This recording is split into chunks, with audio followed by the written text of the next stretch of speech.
town building like Animal Crossing, shrines like Zelda, skills and gameplay like Rune Factory. Hi guys, so I just got my Switch 2 and the first game I went to play was Fantasy Life.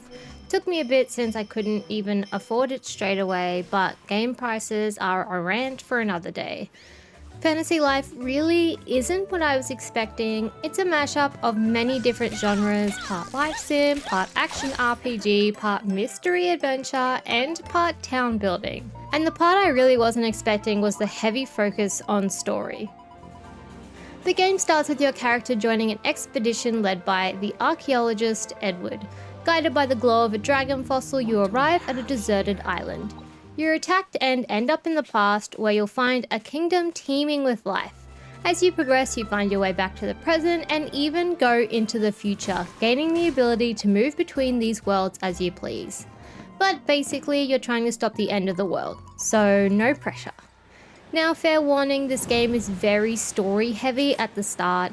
Expect a lot of cutscenes, especially in the first couple of hours. Although some of these are really funny thanks to the cast's unique personalities, but constant cutscenes really feel like they disrupt the flow of the gameplay. In terms of gameplay, there is just so much to go through, so bear with me. Starting off with the jobs, so basically there are 14 different skills you can learn. This includes things like mining, fishing, woodcutting, cooking, and also combat skills like hunting, mercenary, paladin, and wizardry. So you need to sign up for these all individually so that you can access these skills. And you'll also get a skill tree for each skill to unlock things, as well as quests pertaining to that skill which will allow you to level up your ranking. And as you switch between these skills, you will just automatically equip the correct tool and outfits. And some of these outfits are super cute, especially the fishing one.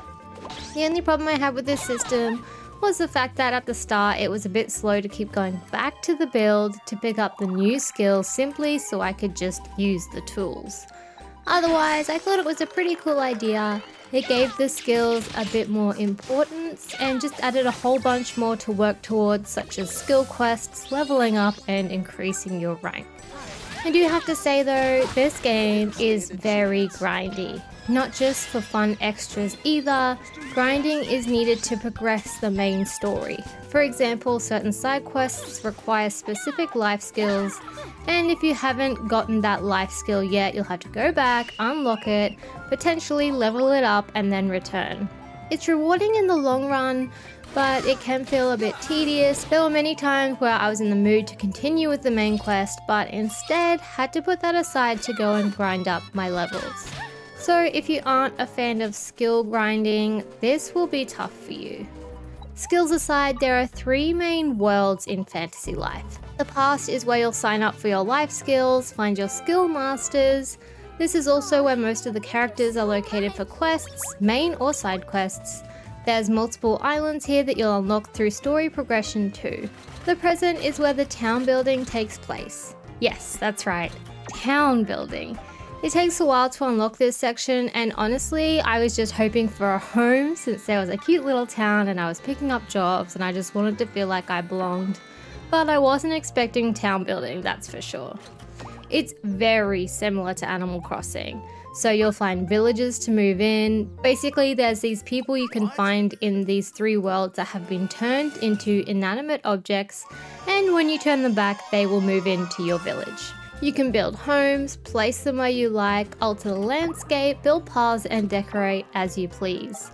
And you do it on the remains of the village from the past. It's crazy, but it's really cool.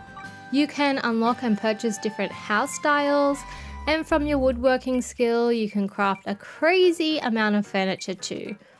The villagers just stroll around, and sometimes they have quests for you to do as well, which will increase your relationship with them. At one point, a villager even ran up to me to teach me an emote, super randomly, and I had some serious deja vu.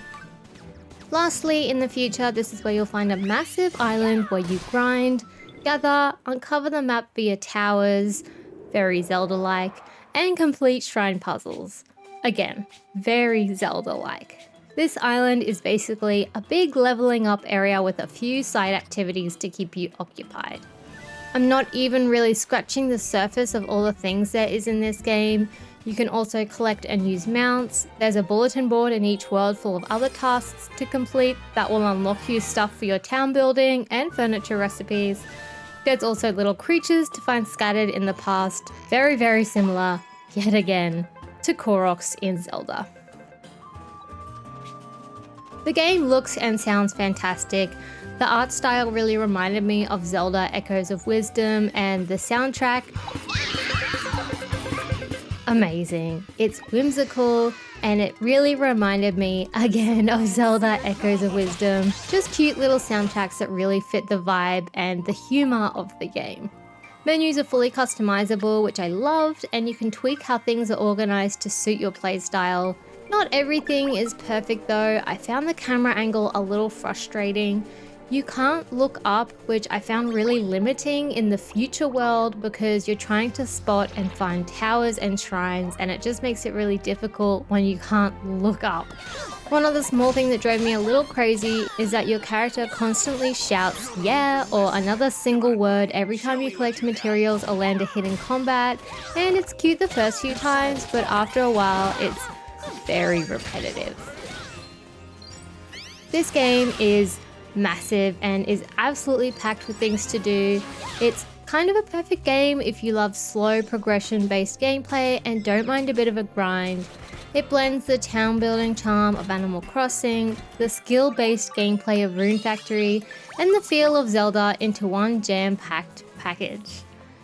But it's not for everyone. If you're someone who gets bored of grinding or wants a fast-paced game, this might feel more like a chore than a relaxing life sim. Still, if you love cozy games with a fantasy twist and aren't afraid of some hard work, I would say this one's worth your time. If you're a fan of games like Animal Crossing, Rune Factory, or Zelda, this is an easy buy. And if you're not a fan of grinding, then I would say skip this one. Thank you so much for watching. Please leave a like and subscribe if you enjoyed it, and I will see you in the next video. Bye!